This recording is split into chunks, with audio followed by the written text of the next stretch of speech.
and welcome to our Facebook Live. It is Monday, January 13th, and I'm so glad you're joining me today. Good morning, good afternoon, good evening, wherever you may be in the world. Hop on here, tell us where you're from. Tell me who you are and where you're from. And for those of you who are here for the first time, my name is Pam Palanza. I am a parenting mentor. I focus on common sense parenting for children aged 2 to 12 and really niche down to behavior management. I do address other parenting issues, but focus mainly on behavior management. So I'm glad you're here with me today. I have a group called Common Sense Parenting with Pam. You're welcome to join. You can hit the link in the comments section. It's right there. We'd love to have you with us. Now, typically what happens at the beginning of my sessions is I do announcements, but I'm holding off until the middle because I have a really big announcement project I've been working on for months that I told you I'd roll out in mid-January. Here we are, mid-January, rolling this out. If you are part of the Common Sense Parenting with Pam group, you already know about this. If you're not, stay tuned to the middle of this. I want to wait till more people hop on so they don't miss out on this. But today we are talking about the power of positive reinforcement. Now, let me just tell you, I personally have used this raising my children. I've used it with my grandchildren. I still do. I've used it when I taught early childhood education because, all right, let me back up here.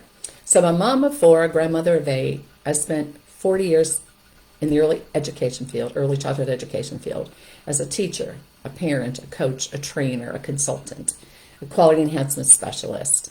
And I also own an enhanced child care referral company for the past 25 years. And I've interacted with hundreds of parents over the course of that, and I still do to this day. So I've put that all together and rolled out the parenting mentor issue and program. I'm on social media. You'll find me on Facebook, Instagram, LinkedIn, and YouTube. So I'm happy you're here with me, and I really am happy we're talking about positive reinforcement because this is a tool you want to keep in your toolkit. Now, I always say parents need a parenting toolkit, right? It's like if you're building a house, let's just say. You don't just build a house with a hammer. That won't work for every situation and every need. It's the same thing as a parent. You can't have just one technique that you think is going to work for every situation or every child. Because if you have multiple children, you know that what works for one may not work for another. So you have to have a parenting toolkit. Tips, tricks, skills, and techniques that you can pull out and use as needed for the situation. All right, let me see who's coming in here. Hey, Sarah. Sarah's from Canada. I love having you here every week. Thanks for joining in. Okay, and what I love about this, I taught teachers how to use this in the classrooms. I coached them on it. I did lots of workshops on this because it is so powerful. And the beauty of this is it's easy. It's free, it's adaptable, you can use it anywhere at any time. Now, I focus on children 2 to 12, like I said. However, you can tweak this for your older children. You know, for your teenagers, just tweak it a little bit. The same technique works, and maybe just how you use it, how you speak differently, but it's the same technique. And it does work because I also use it on my children when they were teenagers. And I use it on my grandchildren who are 11 and 12 and 15. It works, okay? All right, so all this is so simple. It's like redirection. We talked about redirection last week. All this is catching your children when they're doing something appropriate and praising them for it. But there's a way you do this. It's not just going, hey, good job, buddy, way to go, high five. No, that's what we're talking about here. That is acknowledging a child. What positive reinforcement is shining the spotlight on what they're doing right, acknowledging it, and then defining what they're doing specifically. And that's why it's so effective, because you're clearly defining what it is that they're doing well, because once you do that, they're going to want to do more of that behavior. It lets them know what you expect. And you're very clear when you are specific about it. When you're saying, and we're going to go over this in a minute, but you're going to define specifically what they did well or correct, and then they're going to know, oh, that's what I need to do more of, okay? So you're defining it, you're clear about it, they know what to expect, and then that helps strengthen your relationship with your children. Right? It's warm, it's encouraging. Who doesn't want that? And think of it like this. You're at work. This is how I'll compare it for you. So in your world, you're going to understand this more effectively. You're at work, and your boss asked you to do a project. And you did, and you turned it in. Now he comes in your door, and he goes, Mary, that was so well done. That project you did, unbelievable. You know, I asked you to get into detail, but you went way above and beyond. You detailed everything. You did the graphs, you did the charts. Thank you so much for that. Keep up the good work. And he leaves, and you go like, yay, yay me, right? You feel good about yourself. You want to do more of that because that felt good. It's the same thing with your children. For you, that might lead to a raise eventually, maybe a promotion. I mean, good things can happen, right?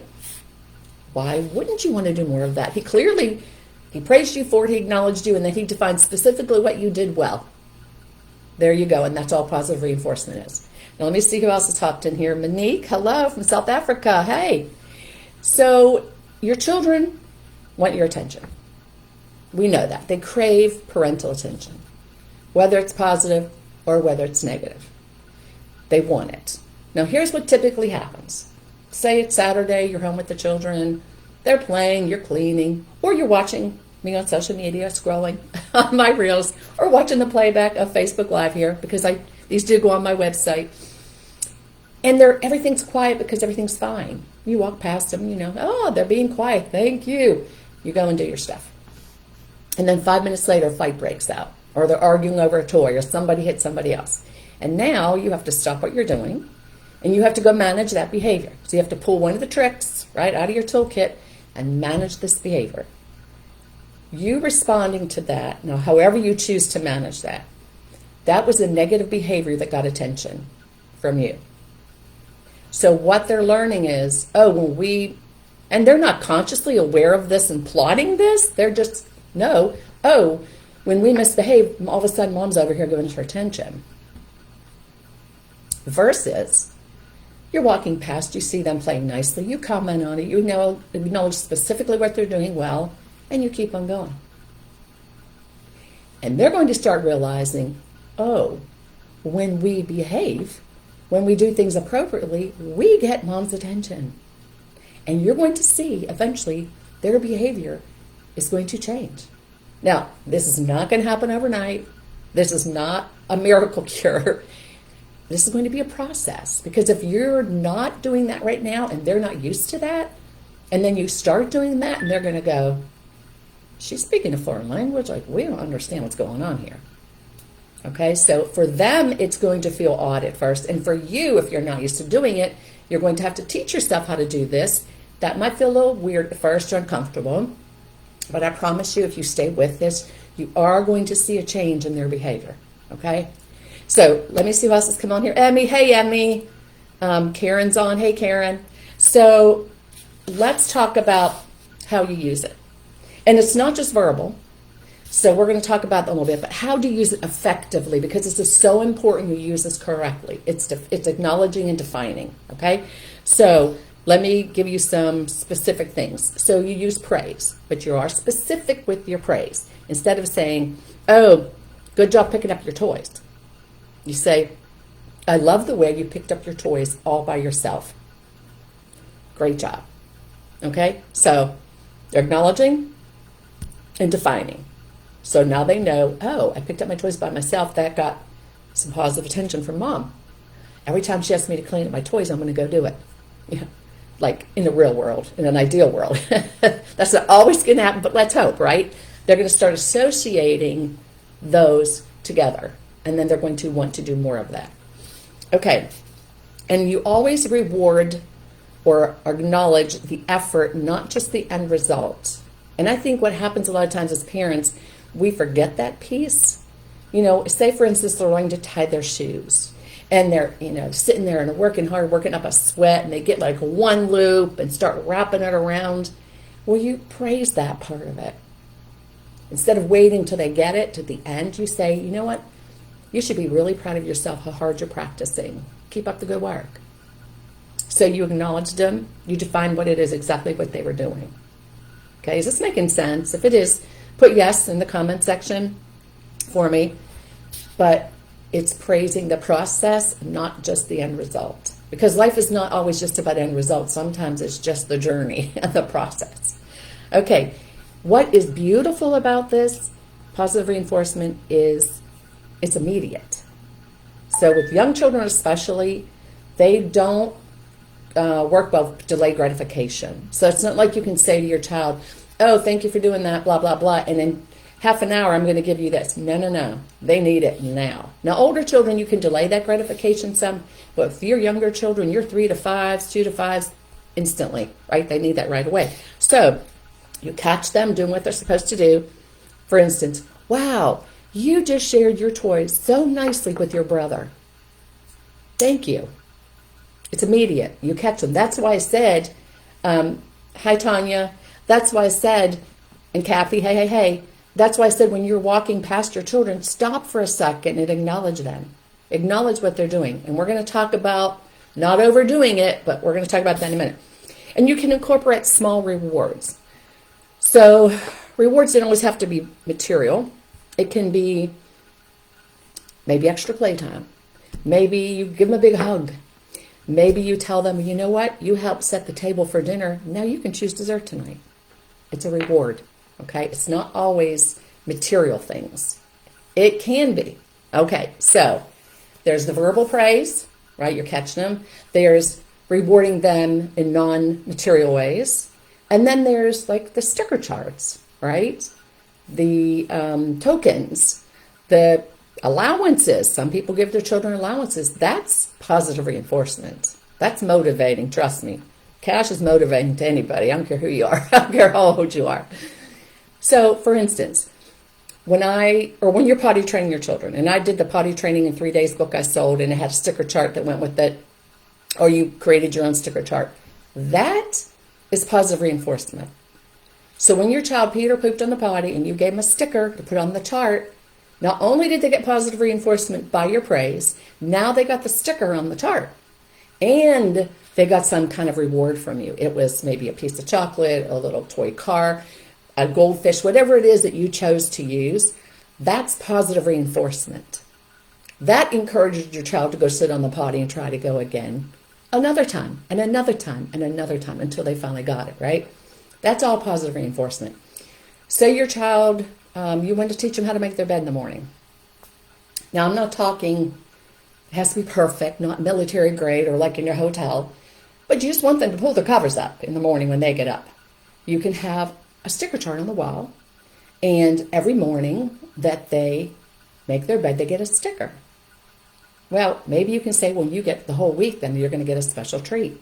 The sticker is the positive reinforcement, right? That's instant gratification for them. And then you can say, well, when you get the whole week done, you're going to get a reward for that. However, if you want to, that's entirely up to you. But you're positively motivating them by using the sticker. And that's a verbal thing. Not only, that's really powerful because if you pick up the stickers, or you let them pick out the stickers, and they peel it off paper, and they put it on the sticker chart, wow. That is really powerful stuff. I love stickers. Okay. And then model gratitude for them. Say thank you. Thank you for helping me carry the groceries. That was very kind of you. Now, I believe strongly, instead of saying to children, I'm so proud of you because you did this, you say, you should be so proud of yourself because you blah, blah, blah, whatever it is they did. Children need to learn that that comes from within, not just an external praise all the time. That they learn, that builds confidence and teaches them that they're capable. And they should be proud of what they did, just like you were when you were at work and you did a good job and you got praise for it, okay? They want to feel that intrinsically, not just extrinsically. So make sure you're saying, you should be so proud of yourself. You can say, and I'm proud of you too, but it shouldn't always be, I'm so proud of you, I'm so proud of you. The other thing I encourage you to do is name, I'll give you an example. My granddaughter, 12 years old, comes over to the house. She's going to bake, and I'm cool with that. You want to create something, fine. Please clean up when you're done. I don't care, but just clean up when you're done. And when she does, I say, thank you for cleaning up the kitchen so nicely. That was very responsible of you. So you name those skills, resiliency, perseverance, respect, responsibility, accountability, whatever. You're naming that as well. And your children start to associate their behavior with that skill that you want them to learn. We've talked about the 10 foundational skills. The last podcast on that is going to go up tomorrow, which is on emotional regulation. That'll air tomorrow morning. And then I'll start on some other topics. But those are so important. There's 10 foundational skills every child needs to know. And if you start naming them with them, they associate that. Okay? Hey, let's see, Tanya. Let me see some comments here. Let me go back up here real quick. Okay, I've got Monique, Karen, Emmy, Tanya. My advice worked at your job at daycare, praising them for what they are supposed to do.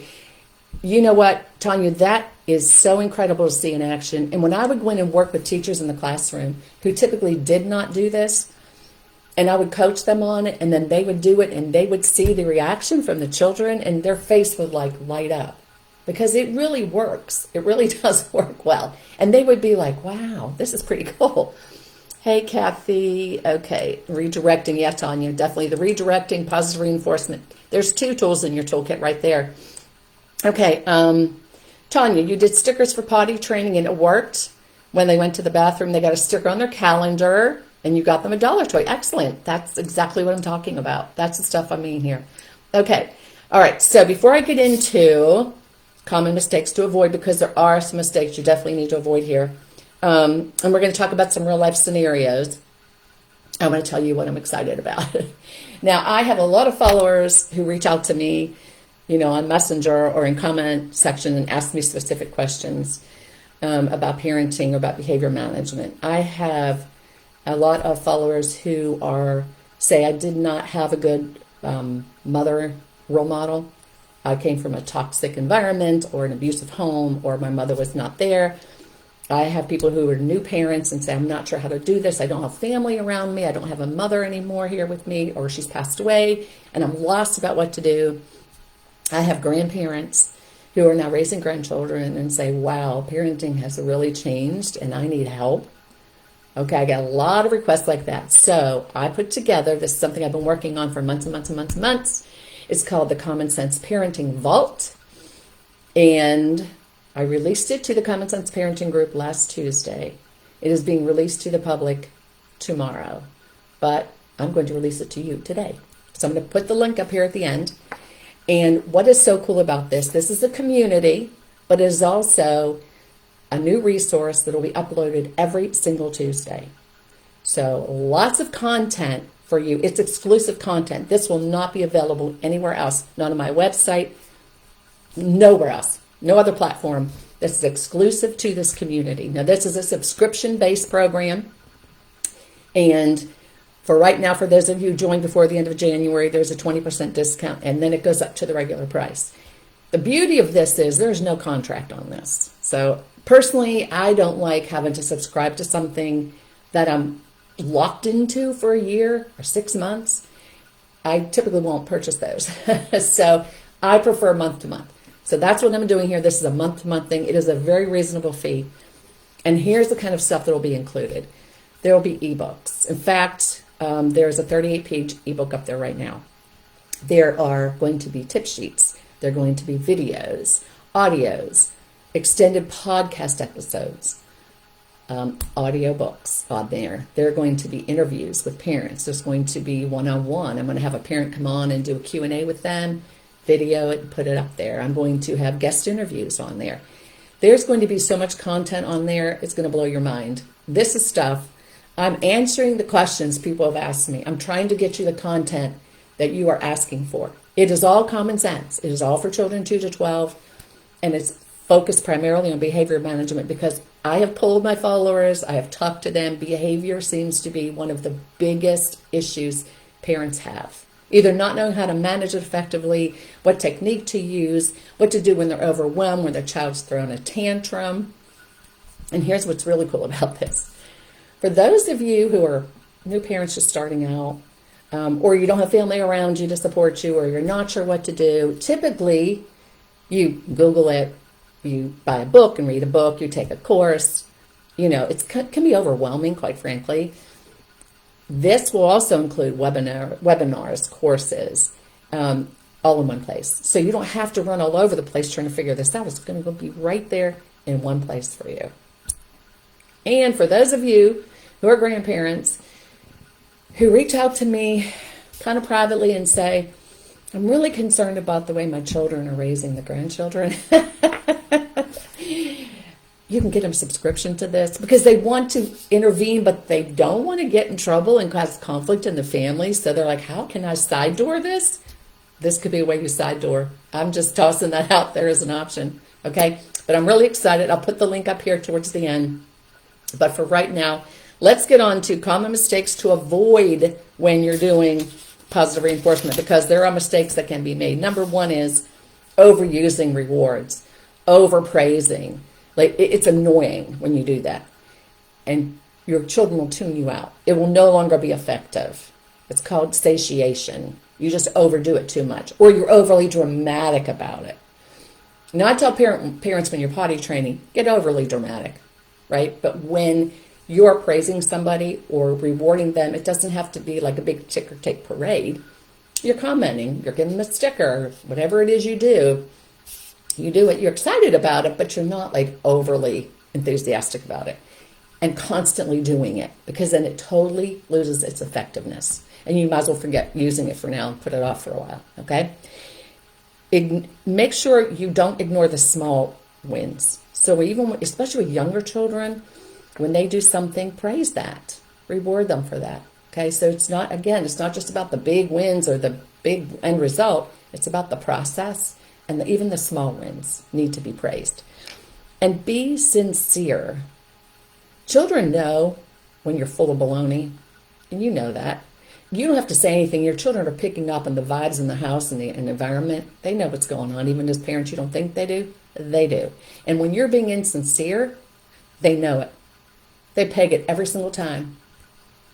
So saying to your child like, oh, I love the way you comb your hair. Oh boy, I like your shirt today. I mean, that's nice, but that's not positive reinforcement. Okay? So you want to make sure you're being sincere and you truly mean it. Don't say it if you don't mean it. Because they're gonna realize that, and then they're gonna again tune you out. Children are great about tuning you out when they want to, and you know that, and I know that. So you need to make sure you're getting their attention. Positive reinforcement, rewarding them, praising them, that's going to get their attention. And they're going to want more of that. And they're going to want to behave so they get more of that from you. Does that make sense? Okay. So it's a game changer. Positive reinforcement is a game changer. Whether you're at home, at work, at school, at church, I don't care where you are in the store, you can use this and it will work. Okay. So we have a few minutes left. Are there any questions? I'm going to put the link up real quick. Let me click on here and grab this. Okay, I'm going to put the link up to the vault. And it's right there. You can snatch it up and get the discount, get the 20% discount before the end of the month, because it goes away and it will not go back down, I promise you. Because let me tell you, I am very reasonably pricing this. And like I've been told I should have priced it higher, but I'm not doing that. I want people to be able to access this. I don't want to make it out of reach. So it's a very reasonably priced. Okay, let's see questions in here, if I have any. Okay, let me just run back up here. You know what, Tanya, when you're talking about what you do at childcare and the redirecting and the positive reinforcement, I did that all the time. I love that. Surprisingly, a lot of parents don't know how to do that. And so if you can get the parents to be on the same page as you, doing that at home and then carrying that over into the classroom, that's really just going to benefit the child all around. So I don't know if there's, if you guys do any little seminars for parents, that they can come or do them online or something, but that would be a great way, because I'm telling you, I'm hearing from a lot of early educators how the behaviors of children nowadays are just unbelievable. I mean, and I worked for 40 years in childcare, and they're like, oh, this would blow your mind, because children are not having consequences put on them. They're not being parented appropriately. in some cases, in a lot of cases, I think, and therefore their behavior is showing in the classroom and is affecting everybody, not just the child himself or herself, the children around them, the kids, the parents, the teachers. It's affecting everybody, and that's not healthy for anybody. So just tossing that out there. Okay, if there's no questions, I'm going to hop off here early then. If you do have comments, feel free to put them in here. I upload this to my website. It'll be up by this afternoon. It's PamelaPolanza.com. Just look for Facebook Lives. I think it's under the watch section, under the parenting corner. There's also more information on the Parenting Vault. So on the link I sent you, that's a link to sign up to join that. But there's also more details on the website, and I have a link in that description to say go back and look at all these details. And the really cool thing about this vault that I really love is the fact that there's the resources section, but there's also the community. So you're also with other like-minded parents, and you can ask questions and you can talk back and forth. And I think that's powerful too. Anyway, okay, I'm going to hop off here. No questions, no questions. Oh, wow. All right, Tanya, I'm glad I saw that. Okay, you have a child who spits on me, kicks, and scratches me. Here we are, people, talking about behaviors. A 3-year-old. So my first question is he doing this at home? Because he's learning this somewhere, right? Are the parents addressing this at home, or are they just not dealing with it well? That clearly needs to be a conversation. So with this child, you need to be catching him when he's doing things appropriately, immediately, and rewarding him. The spitting on you, that, let me just say, I used to work with kids with special needs, and it was a preschool. These children were 3 to 5. They were physical, mental, emotional, developmental issues. It just varied. And I had one little boy, he was 5, and he would cuss like a sailor. He was very angry, and he would spit on us. Now, at that time, and this was 20, 30, 40 years ago, we had to sit, and to break him of that, we had to sit and let him spit in our face. And ignore it. No expression, no reaction whatsoever. So I would sit like across from him in a chair, and he would spit in my face, and I would just sit there. And he got no reaction. And eventually, he stopped spitting because it was not getting him any reaction. Spitting in your face, though, gross. I don't want a child spitting in my face. So you would have to deal with that, whether you guys put him in the calm corner, whether he loses a privilege. You'd have to talk to your director and the parent about how they're handling that. But for him, it's really important you catch him when he is doing things appropriately, because right now he's doing things a lot of negative stuff, and I suspect it is for attention. Okay? The mom doesn't know what to do. Okay, here we go. Tell her to join the vault. I'll tell her what to do. There's going to be a lot of how-tos in there, because people say to me, you do these reels, and you say, what would you do? Or you mention something, but we want more. We want to know specifically. And unfortunately, on a 60-second reel, I don't have time to get into specifics all the time, which is another reason why I'm doing what I'm doing with the vault. Okay, so this means with the mom, you're going to also have to talk to the mom. She needs to learn some. I'm assuming this is her only child, her first child. She's not clear what to do. So this is where you're going to talk to her about positive reinforcement, redirection, rewarding. And if you guys can get on the same page, it might take a little while, but you're going to see a difference. And I did this with when I had 3 to 5 year olds in my large family childcare home, I would make sure if a child was misbehaving, I would started praising the other children in the room and ignoring that. Now, I wouldn't ignore spitting, but if he was, kicking or something, scratching, I would ignore, I'd walk away, and I would praise the other children and give them a hug, give them a sticker. And then eventually they would see that behavior wasn't getting them anywhere. I wouldn't react at all. So if he kicks you, I would just walk away from him right now. Okay? Hey, Norma Lynn. She's from my old stomping grounds, Pennsylvania. I still have family back there. I would ignore him. Okay? Talk to the mom. Talk to the director, because I'm not sure what your discipline policies are there, and you have to make sure you're following your discipline policy that the parent got a copy of, and put a plan in place, just called a behavior management plan, a behavior plan, and then you and the mom are on the same page, and also the director. Because this poor child, this is not this child's fault. This is the parent's fault. And as the adults, you guys need to help manage that. Mom needs to help, clearly needs help. And then what you can do, the school can do to support her would be wonderful. It's when parents ignore the fact that they need help, think they don't need help, that's when you really run up against a wall. But she's acknowledging she doesn't know what to do. Okay. Well, I give her credit for that. I will tell you, I give her credit for being honest and saying, I don't know what to do. Because sometimes parents will just ignore the behavior or don't want to have to deal with it, so they deny there's anything going on, which is such a detriment to the child, and it's sad for the child. Okay. All right. I'll get off my soapbox on that one. All right, guys. Until next week, check out the vault.